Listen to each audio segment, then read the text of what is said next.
So welcome to the Digital Economist from the World Economic Forum here in Davos, Switzerland.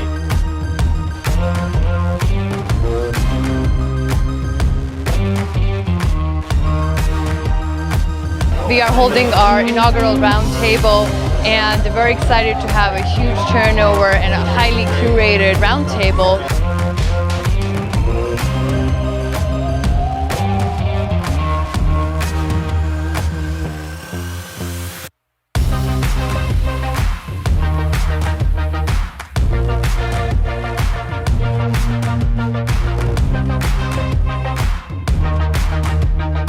The Digital Economist is an impact platform focused on thought leadership and bringing investable opportunities in alignment with the Sustainable Development Goals to the fore.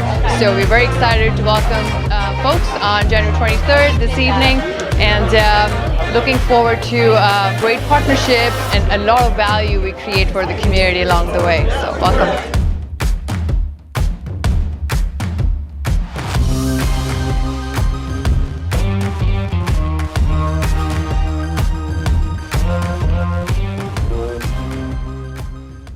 Hello, good morning to all. Welcome to today's webinar. I'm Sreekanth Venkataraman, the host for today. This webinar is being hosted by the Digital Economist. The Digital Economist is a think tank based in Washington, D.C., whose mission is to enable enable convergence through a human-centered digital economy. Via technical convergence.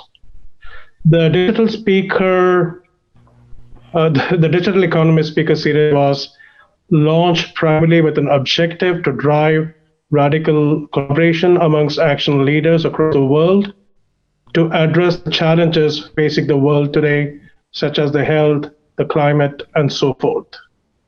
The guest we have for today is David Givens.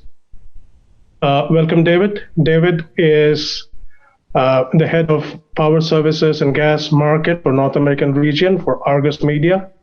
We're delighted to have you with us today, David. Welcome once again. Would you like to introduce yourself a little bit more and your organization? Certainly, Sri. It's great to be here. Argus Media is a 50-year-old independent commodity price reporting firm. It is largely energy focused. We are based in London with offices worldwide. We're considered a price reporting agency under guidelines for the International Organization of Securities Commissioners. We have a strict code of conduct, meaning that none of the employees can trade any of the commodities that they report on.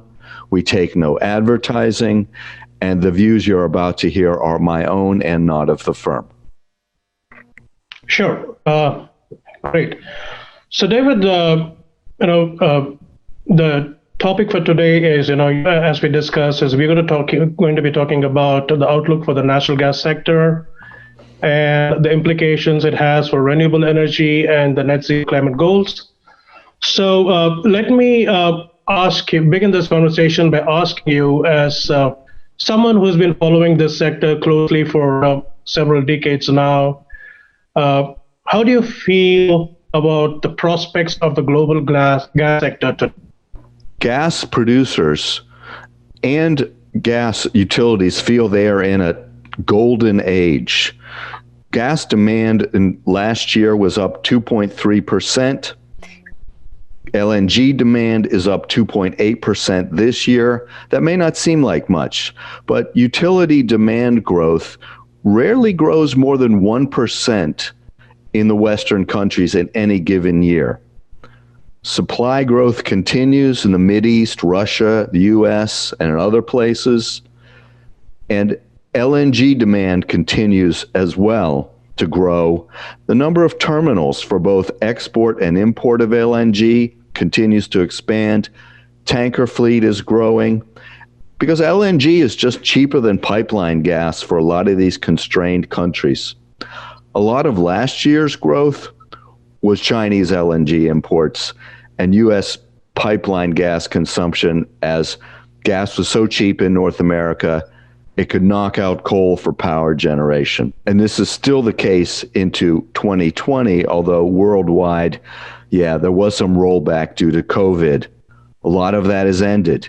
In October, China and India ramped up imports again of LNG. And let me put it in another context.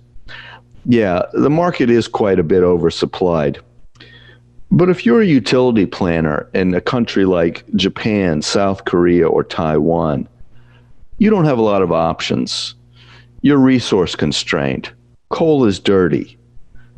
The energy ministry watches you very closely, and much more so than an American utility. You want your regular deliveries of LNG. I hope that answered the question for you. I'm happy to address other topics. Sure. So you spoke about LNG. With the gas prices being low as they are today, would you want to elaborate on the outlook for the LNG market, especially with respect to the U.S.? Sure. Prices worldwide have doubled off of the bottoms of, say, 18 months ago. It is still economical for buyers. And what is important is a lot of these contracts are long-term take-or-pay contracts, meaning the buyers have to take it or they still pay the seller if they even don't take the cargo. So the middlemen, the transporters, the shippers of LNG, they're called the companies that hold it in portfolio. A lot of them are the oil majors. Their margins on LNG have improved in last year or so. Prices are still low in the U.S. for Henry Hub gas, say $2.60 spot. It costs another $2 to $3 to liquefy it, so we're just above $5. But the worldwide price is double that, $9, $10 to get to Europe, $12, $13 per MMBTU to get to Asia and take it off the ship. So that'll cover a lot of your international shipping charges and have some kind of margin for the portfolio holders, they call them, that wasn't there 18 months ago. So, moving from the global landscape, closer home to the U.S., there's been this regime change, and the new administration is all set to take over next month. Where do you see the future for natural gas, short term and long term? And I'm asking this question because Biden has made it his government's intention very clear. He said that they're going to phase out natural gas in over the next 15 years. Do you see that as a realistic possibility, or is it going to be a bit watered down? It's a big lift. The president wants clean energy to be 100% by 2035 and zero net emissions by 2050. Let's talk about how they might move into this direction. And I'll talk about what the Biden administration can do first. They'll use fiscal policy to boost renewables. They'll use the tax code. They'll use R&D. They'll embed climate into all government agencies as a priority.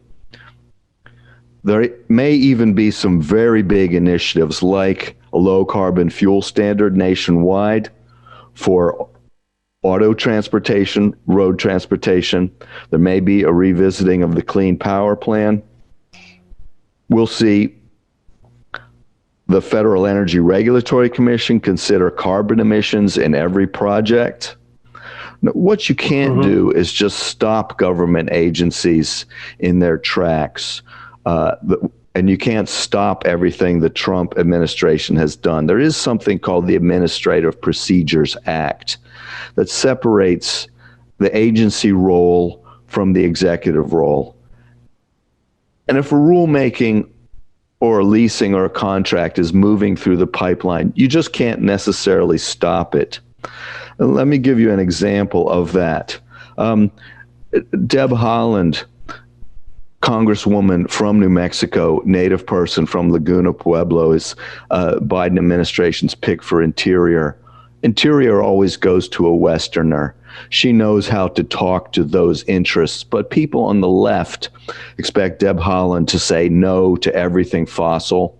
It's just not legally possible, and there will be a lot of political pressure to the contrary.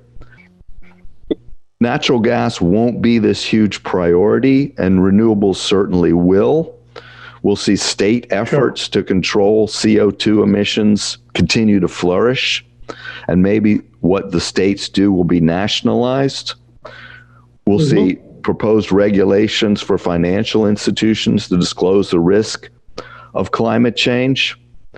And I know you want to talk about federal lands. We can get to that. We can talk about the upstream sector a little bit more if you want. So before we federal lands, you spoke about CO2 emissions, but I just wanted to turn our attention to another pollutant, the methane emissions, right?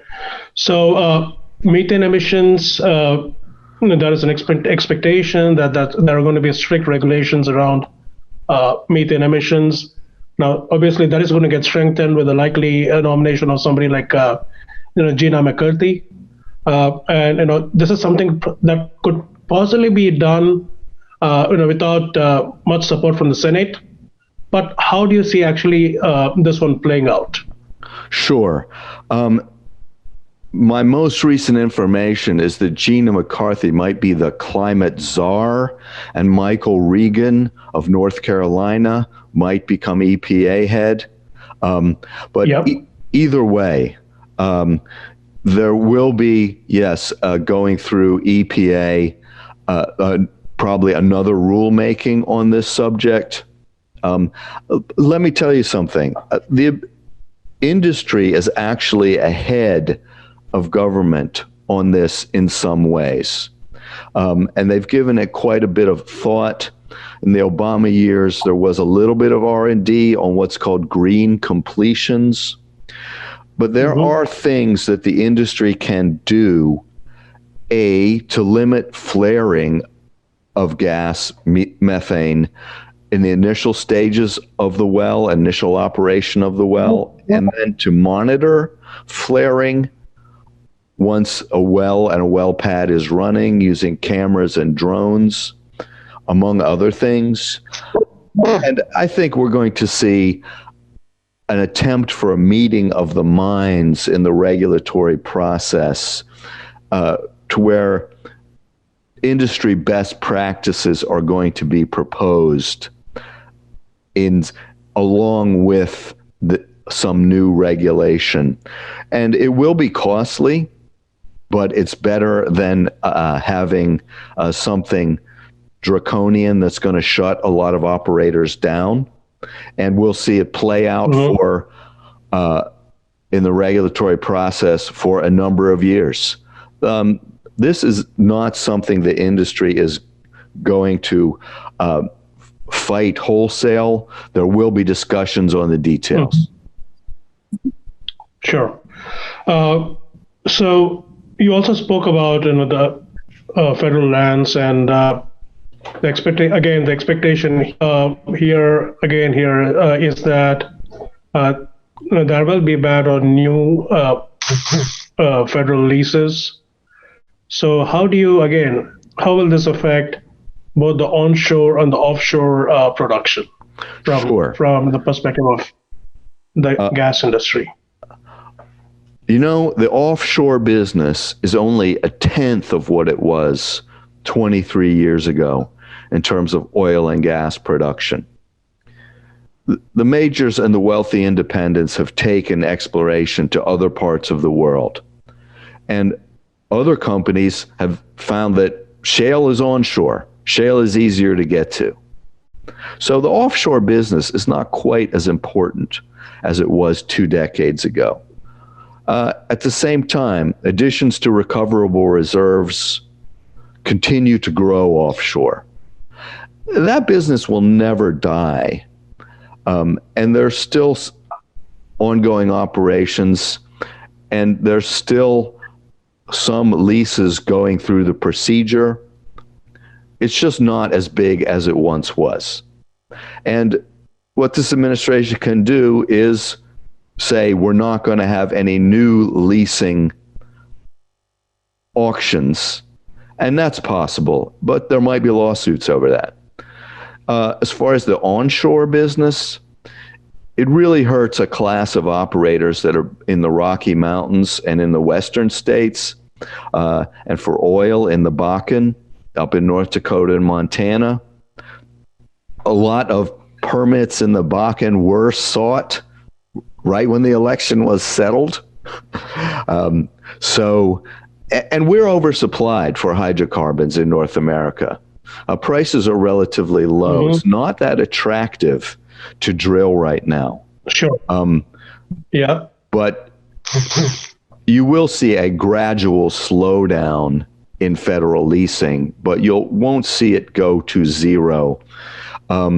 It does take 5 years to get a drilling program onshore. Onshore on federal lands, say in a national forest, up and running. So it's not something that you can see change right away.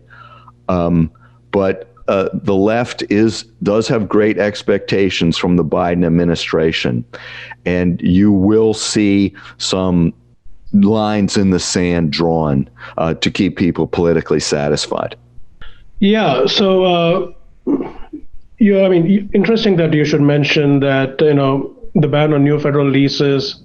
Yeah, it's going to take, probably a little bit more than 5 years for that to actually have any significant impact. But, I think that is just one of the regulations that's going to have an impact on not just the fossil fuel industry but also the renewables. And as far as the renewables are concerned, it's a given that the focus, as you rightly said, is going to be more on renewables over the next 4 years. I think that's going to be a more serious and concerted effort amongst almost all the states to meet their renewable energy goals and to improve the renewable portfolio standards, but to update the renewable standards. But specifically, how do you when you talk about renewable, it's beyond solar. You have solar, wind, and these two being intermittent resources. You also have the battery market, which is going to play an important role. So let's start with solar. So solar, obviously, there are two segments. You have the distributed solar and you have the utility scale solar. So, would love your views on the market for these two segments in the solar industry. Yes, thanks for the question, Sri. I'll give you an example of one of the things that happened. Output in Texas of solar energy has doubled this year. Then the central states are following the western states in terms of taking advantage of this resource. And this industry is expected to keep growing at a double-digit clip. There's 85 gigawatts of solar nationwide installed. Think of that as the equivalent of 85 nuclear plants that work when the sun is out, that convert 20% of the sunlight to electrical energy. Nonetheless, in the eastern states, where it's cloudier, those states still want it. They're going to put it aggressively into their renewable portfolio standards. And the expert forecasters say utility scale solar is booming, and it's going to continue with another 85 gigawatts in the pipeline in the first half of this decade. And this is all happening even with the tariffs on the Chinese solar panels. I'm not particularly an expert on the residential side. I do want to talk about that when we get to the subject of blockchain. Yeah, just to supplement what you said, but I think from my own observation, I think we went solar. I think we for our home earlier this year, and talking to various solar distributors and solar installers, the feeling, the understanding that we got was this pandemic has actually hit the installers, particularly in the solar market, pretty badly. So, when we talk about the outlook of solar, I guess we need to take into account that it's not going to be business as usual for either solar or wind over the next 12 to 18 months. The reason why, I'll come to the next part of this question, and sorry for this long monologue. The reason why I'm being in the aspect of pandemic is because with these markets actually seeing a slowdown, the ITCs, the income tax, the income tax credit and the production tax credit, for solar and wind, they're going to be phased out. I think it's going to 22% for solar this year, and I think next year, or the year after that, it's going to be completely phased out. With this current administration, do you think that that's going to be a new round of tax incentives for solar and wind? I'm glad you asked that question. Yes. The solar and wind industries want a technologically neutral tax credit based on amount of emissions reduction. That encompasses all of the non-carbon sources for an ITC and a PTC. The wind extension only lasts through this year. The solar extension does scale down over time, but there's going to be a lot of efforts to bring this back in a lot of different ways. There's something called the Green Act in the current Congress, totally different from the Green New Deal. You're going to see a lot of creative approaches in more legislation, like transferability of credits, like direct payments. Now, the flip side of that is the bigger this legislation gets, the harder it is to pass. And everybody is going to want a special favor. Every industry is going to want something.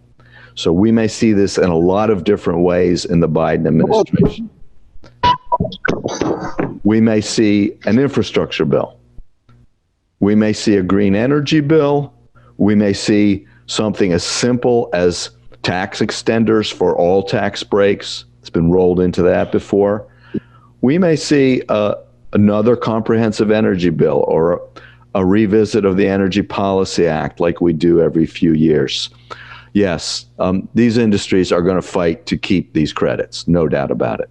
Yeah, so a lot of states, particularly in the state of New York, has given a lot of attention to offshore wind. Offshore wind is also, there are other states that are focusing quite a bit on offshore wind. In fact, in New York, I think several $1 billion were, awarded towards R&D for offshore wind, commercialization of R&D projects, offshore wind projects.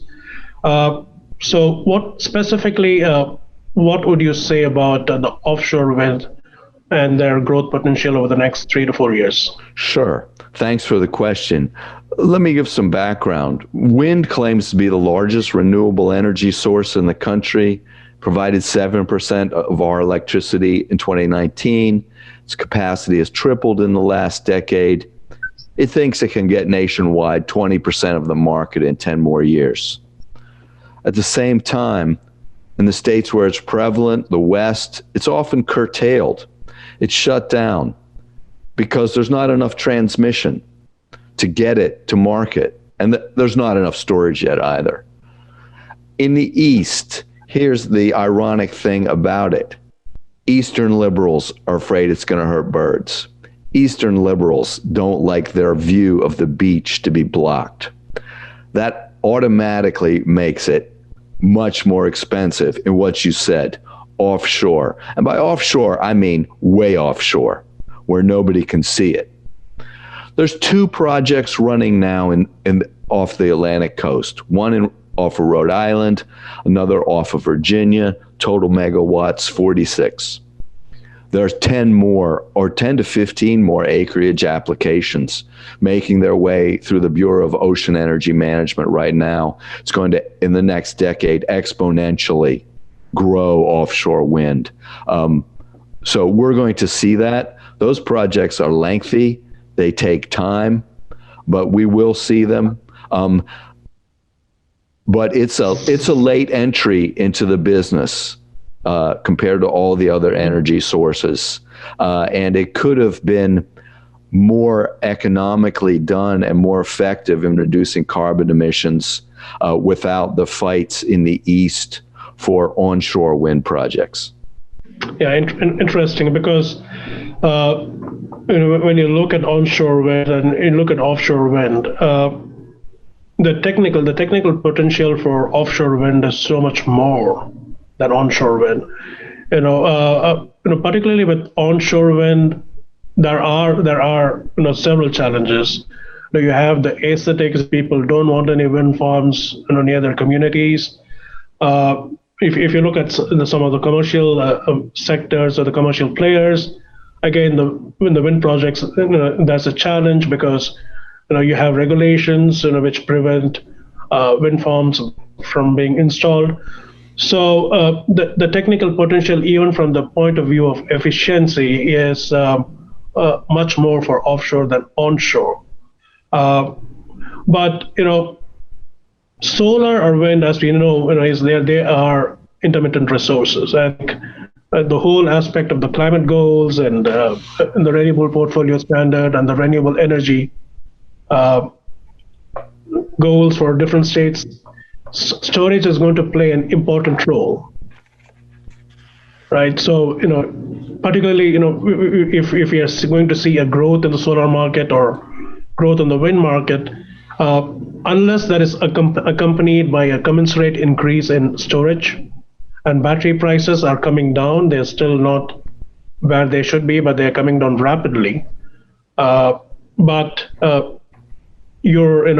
how do you see this storage market, particularly with the FERC regulations, with the ancillary, with storage allowed to play a role in the ancillary services market and stuff? Where do you see the market for storage? FERC has done a lot in the last decade at the behest of the regional transmission organizations to integrate renewables and storage into tariffs, both during the Trump years and the Obama years. I heard a presentation from BP recently that said battery costs last decade have plummeted 3 to 4 times, but they're still $625 an installed kilowatt hour, which, looking at your bill, is going to seem a lot, but compared to the cost of having your service shut off, it's nothing to a utility. Storage has exploded in the last decade, from 7 installations in the US to 125. It's a unique form of energy. It provides mostly what's called frequency regulation that keeps the grid stable, or some sort of short-term service, peak shaving, black start, ancillary services. It's very complementary to renewables. You can discharge your storage when the sun and wind aren't working, charge your storage when they are working. It's the hot thing right now, and that expense is steep, but as long as states say we're going to have a renewable portfolio standard and we want our electric utilities to be greener, utilities are just going to sock this in the rate base, make the customer pay for it, because they'll assume the customer wants it. And that's where we are right now. California is the state going the hardest. It wants 100% clean energy by 2045. It's going to need 70 gigawatts of energy storage. The utility that's going fastest compared to any other is Southern California Edison. It's trying to replace the fossil fuel units, they're old gas-fired units, in its service territory with batteries, sign a lot of long-term power purchase contracts from storage units. And we're going to see this replicated elsewhere, depending on how your grid is configured, and which gets to a lot of technical questions of relief of congestion and that sort of thing. But on the other hand, there is a concern that if you co-locate renewables and storage, that they will have too much market power under centralized grid rules. By that, I mean the California ISO or PJM or whatever it is.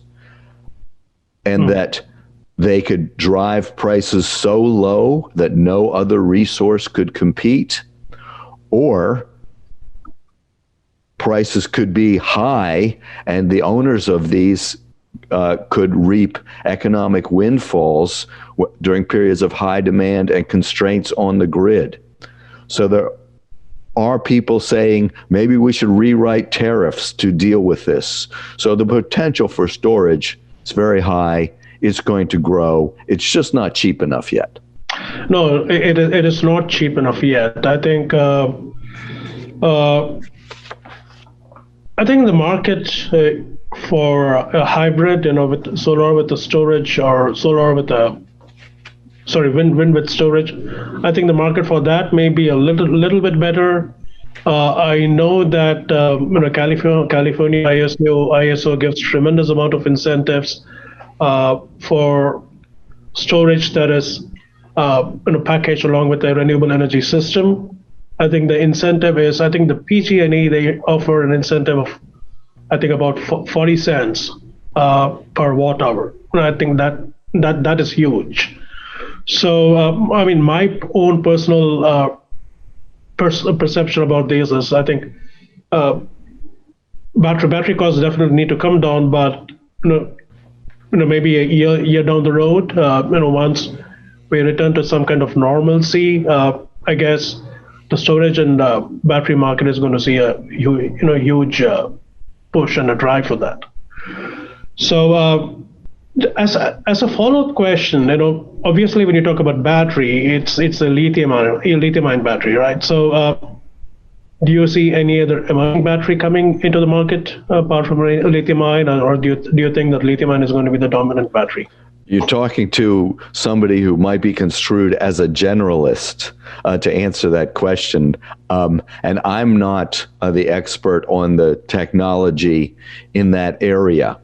I will tell you from the political perspective that people in the hydrocarbon sector say, look, to get precious metals, they usually come from very poor countries, and the mining occurs with people who are very young in very deplorable conditions.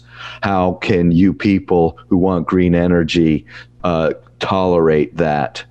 And that's something the world is going to have to deal with if we're going to have such a degree of electrification as is planned for both power production and transport in coming years. Where are we going to get precious metals, and are we exploiting people to do it? But I wish I knew the technical answer to your question about the types of batteries, because sure. I think that was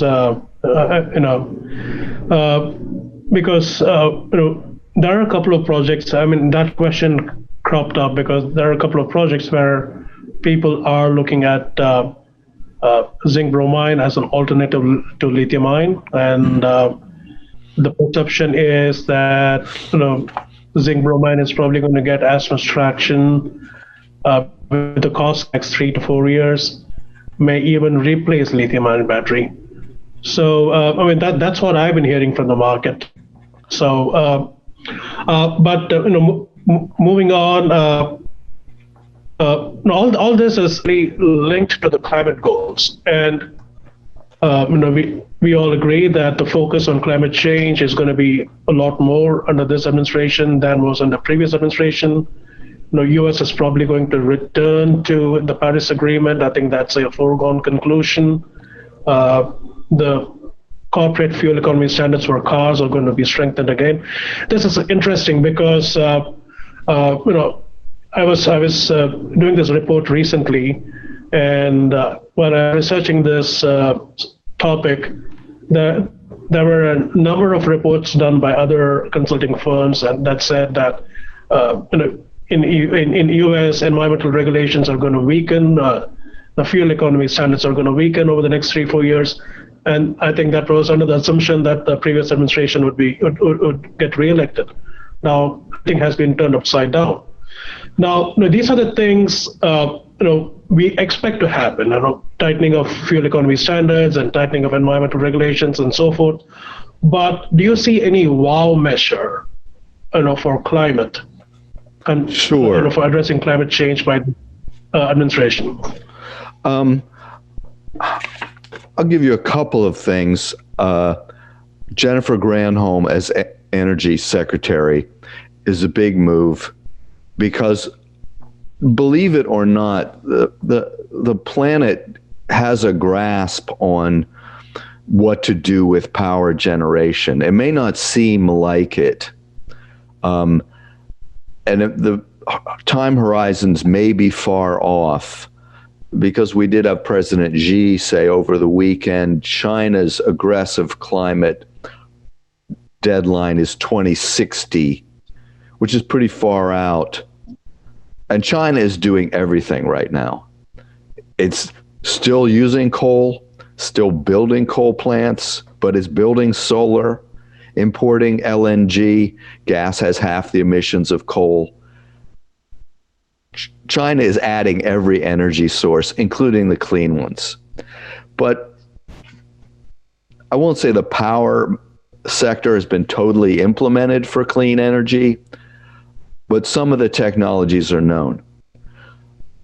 What we've seen happen just in the last couple of years is the non-US automakers say, we're going all electric by 2040.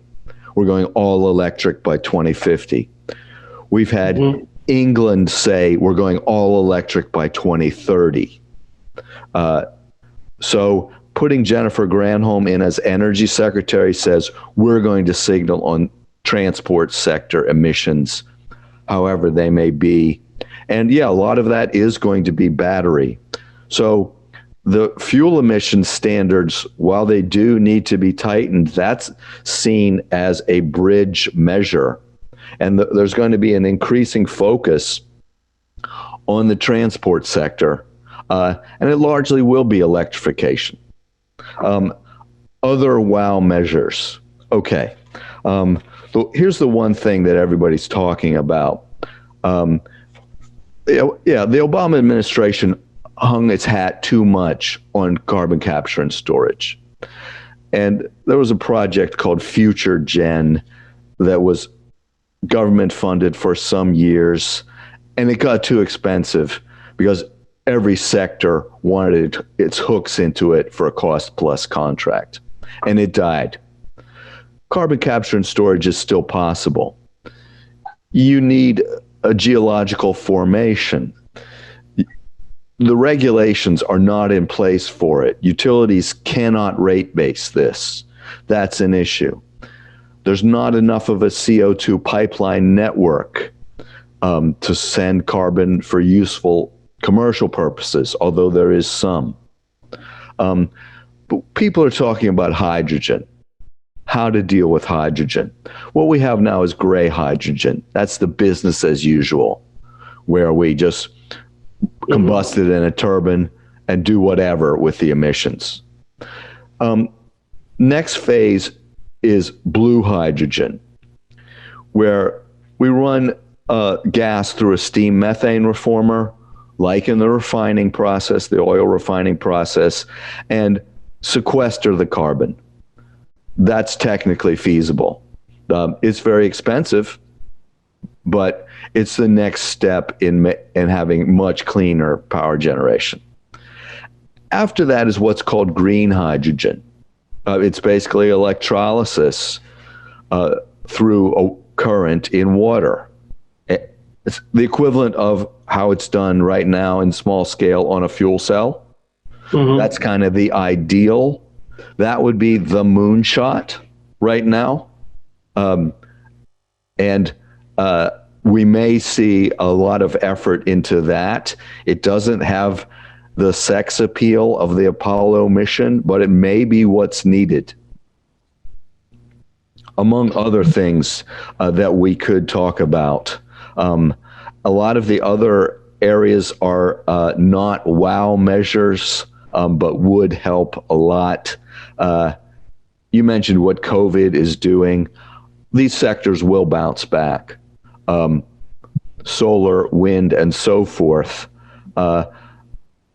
I suspect the president will take another look at the tariffs on the Chinese panels, and even lifting those would make these sectors much more economically competitive. Those are the things that are on my mind right now, as well as others.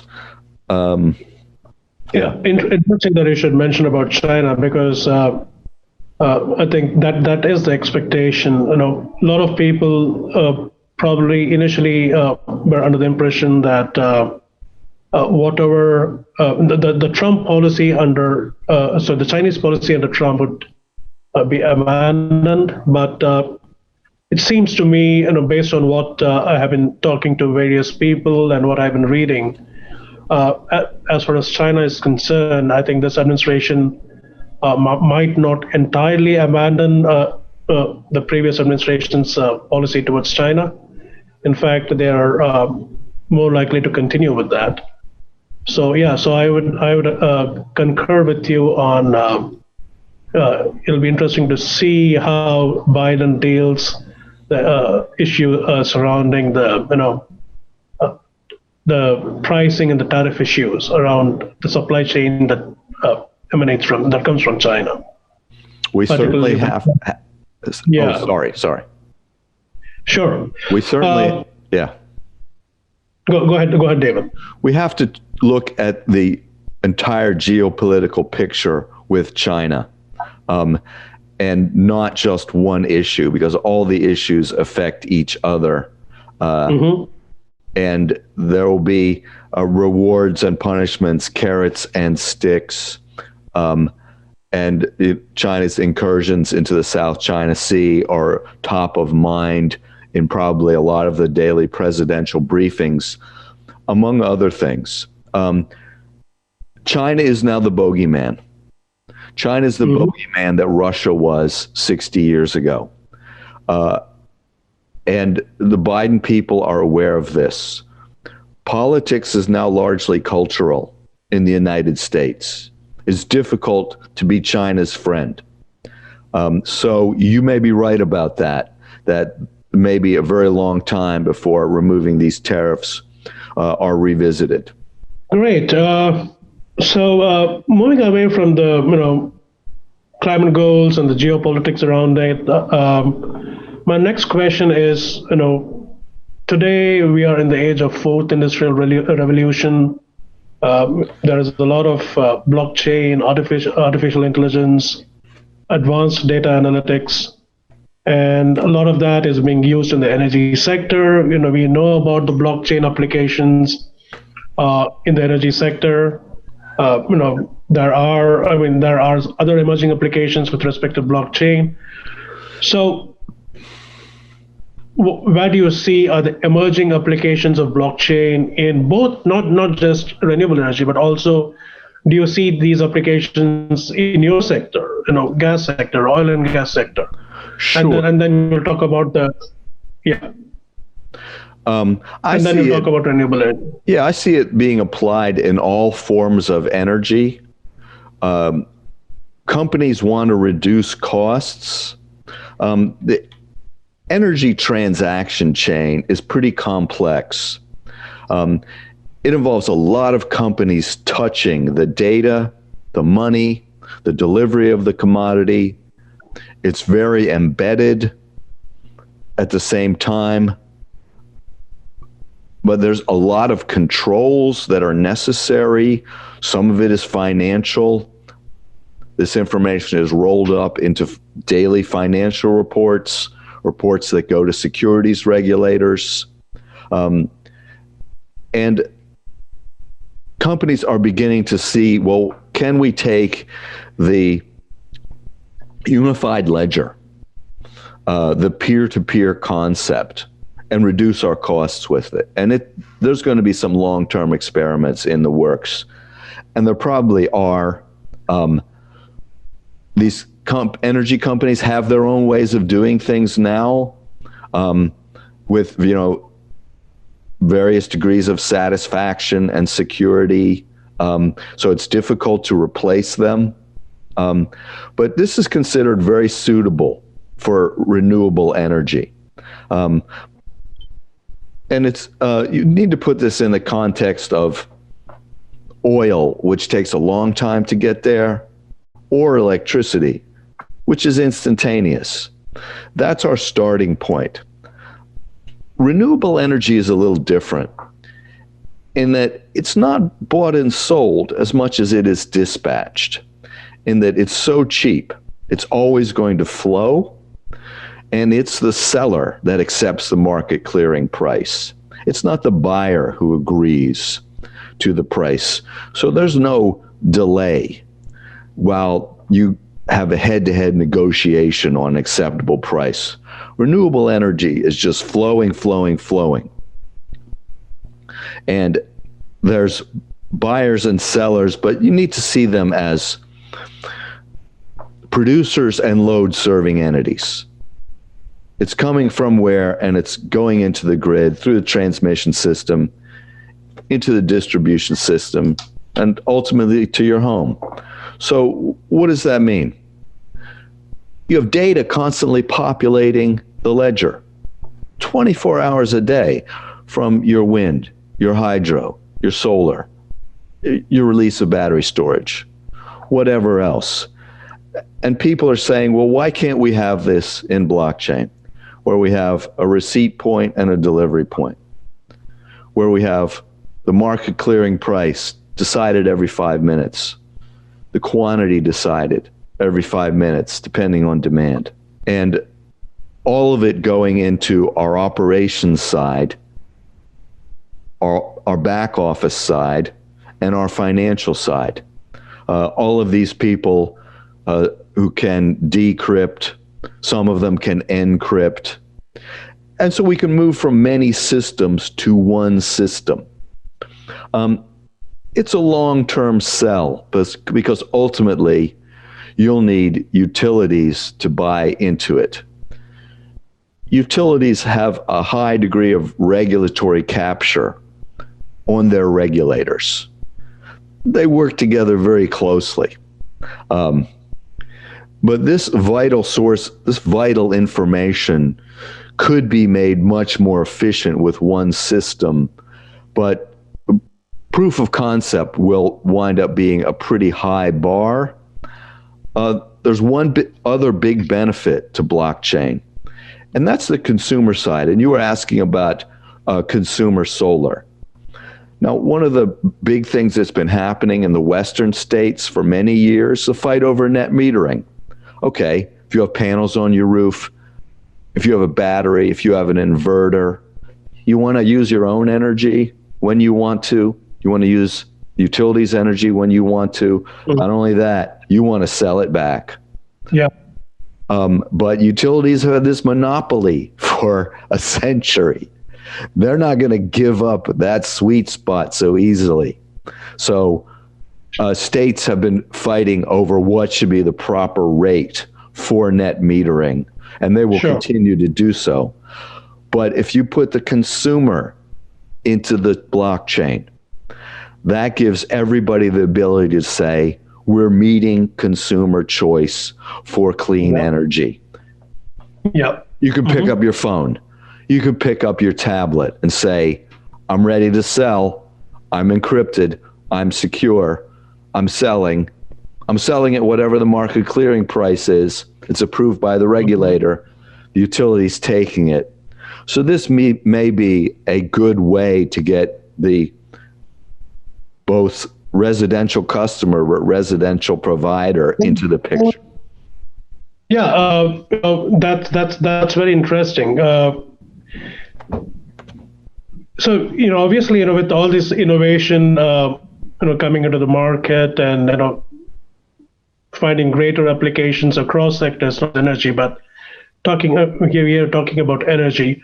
So, entrepreneurship, is going to be, it's an cog in the wheel, as far as not just the energy, but it's true for any sector, and as far as the ecosystem in the US is concerned. So for emerging entrepreneurs, wannabe entrepreneurs, to them, what would you say should be their, what should they watch out for in terms of emerging trends or emerging innovation or emerging technologies or even innovations in processes? Sure. I would say beware of, or learn about rather, the history of the industry and where the industry is going. Utilities are merging. Utilities have a lot of political clout. So if you're interested in electric power and the gas business, this is an entity that's not going to go away. It's only going to get stronger with fewer of them. Energy still needs to be delivered, dispatched, traded. We're still 100 million barrel a day oil consumption world, but we haven't gone above that in 15 years. You could learn a lot about trading, marketing, and especially delivery by going to work in the traditional sector just for a brief period. Anyone in the sector with a reputation of standing behind their word and delivering product is really respected. And then you can apply that, as many have, to the other sectors. Let me give you some ideas. We haven't talked about biofuels. There's been a worldwide debate for 15 years about should we have food or fuels. Biofuels aren't going away.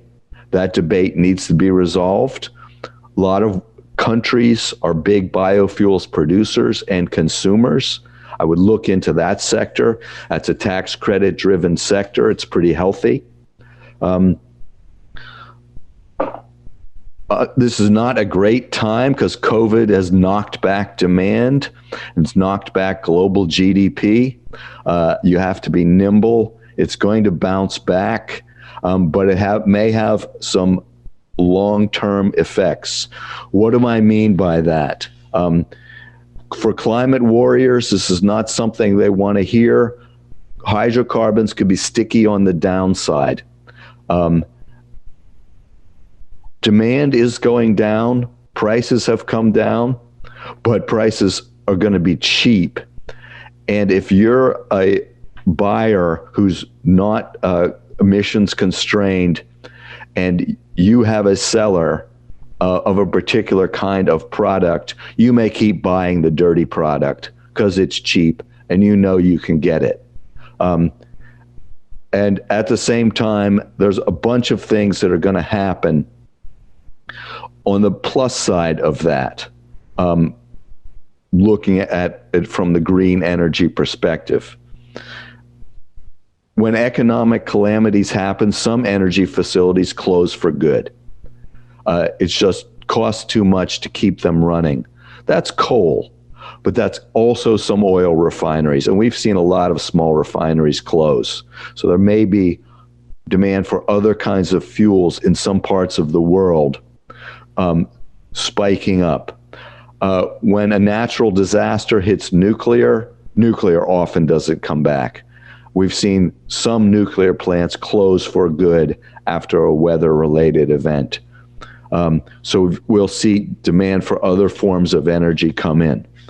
I talked about forms of hydrogen. I can't say enough about electrification and different ways of electrification. Under business as usual, BP says we'll just be at 34% of our worldwide needs by 2050. Under rapid adoption of the goals of the IPCC to have the 2% centigrade limit, 53% of energy consumption will be electrified in 30 years. That's a lot. let me give you another scenario. It's the traditional energy companies, hydrocarbon companies' nightmare for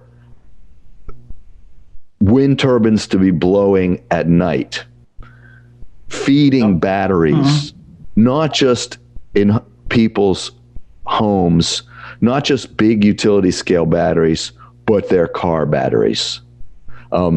That's what's going to knock out, or the kind of thing that's going to knock out a lot of hydrocarbon transport fuel demand. Why don't we have that yet? Well, one reason is utility companies have had a monopoly. They think like monopolies. But your transport options, your car, it's a very personalized consumer choice. We're fed all these messages about the most desirable car, how it will make you socially acceptable. You'll have fun in this car. Utilities don't think that way. Utilities think you're going to buy my product. The person who can marry the need for electricity and the need for the car and make it affordable and understandable, that's someone who's going to be able to marry a mass market and mass consumption. Is going to be able to marry utility scale demand and consumer choice. That's what I would say. Yeah, I think we have probably another 5 to 6 minutes, and I think we have received quite a number of questions. For the questions that we will not be able to take today, I would suggest you may reach out to me via email, which I will provide at the end of the session, and I will forward that to David for him to answer. But one of the questions is going back to natural gas. In the US, and the gas prices are being so low, and with the change in regime, do you think that the utilities across the country are going to take the focus away from natural gas investments, investing from natural gas pipelines and so forth? That's a great question. There are some states, and they're largely the blue states on the coast, where they don't want any more natural gas hookups in particular cities. There have been municipal ordinances to go to the equivalent of no more natural gas for new houses, new restaurants, new hotels, etc. That's a battle that's being fought now. We're seeing it in your usual places, San Francisco, Massachusetts, locations like that. At the same time, the gas infrastructure has a bit of age on it. It has to be made safe. Companies have to keep replacing pipe, finding leaks, making sure there's no problems. So there has to be a state-sanctioned investment and level of return on just keeping the existing infrastructure running. Utilities have been smacked down in the Northeast in trying to build wide-diameter pipeline in New Jersey, New York, and places north in New England. I think we lost. I can still hear you. Okay. So I think I probably momentarily lost you there. It is difficult for utilities to partner up with pipeline companies to build wide diameter pipeline in the Northeast, where this stuff has been defeated on environmental grounds for the most part. But for the rest of the country, we're well pipelined. We have a lot of interconnects. We have a lot of pipelines. Utilities don't have to make too much new investment. They have to keep what they have running. Sure. Pipeline companies are looking for opportunities. But like I said at the very outset, utilities growth of either gas or power is really much more than 1% a year. The big rush right now is to get gas to Mexico. is to get pipelines to Mexico and cross the border. That's a very fertile area, but on the other hand, there are places in Mexico where the regulatory climate is difficult. So it's somewhat slow going. Yeah, I think that's because from my own experience, there are some utilities. Obviously, a lot of the utilities are moving away from coal, but when I look at the IRPs of some of the utilities over the next 5 years, many of the utilities are actually, they're going to maintain the status quo when it comes to natural gas, or they're actually also going to retire many of the gas generating assets that they have. But it's as you said, this is not a uniform trend that I'm seeing, but I'm seeing this more in the east and the northeast, as compared to in the Midwest. But I think that is one space that I'm going to be watching out for in terms of how the utilities are going to manage their investments in natural gas infrastructure going forward. One last question. Unfortunately, we don't have time for too many questions, but as I said, I'll provide my email at the end of this, and I will forward your questions to the speaker. So the other question that has come forth is, if you're talking about the solar market, which regions are going to see more traction for utility scale solar? Traction is a funny thing. Okay, the states with the sunshine are, a lot of the Southwest is well penetrated, but you even have 300 days of sunshine in parts of Oklahoma. That's a part of the country that doesn't have a lot of load. So it's not going to be quantitatively a big business opportunity. But if you can get in that market and have a niche, the central states will be very good for you. The population centers of the East are going to be highly competitive. What do I mean by that? You don't get enough output. You don't get as much sunshine, so you have less energy converted and less energy stored. So your bid to a utility or consumer has to be really good. You have to have the best bid. You have to have the best technology. And in the places where there is less sunshine, you're going to see who has the best solar panels and who has the best system and who has the next generation panels, because these will get better and better over time, and who has the best financial options. Because if it were me putting in a system, I wouldn't want to buy one, but I would want to lease one so I could get better technology down the line. Sure. Okay. Great. I think this has been a fascinating discussion. I'm sure those who were able to join the call were able to get something out of it. Thank you, David, once again, much for your time.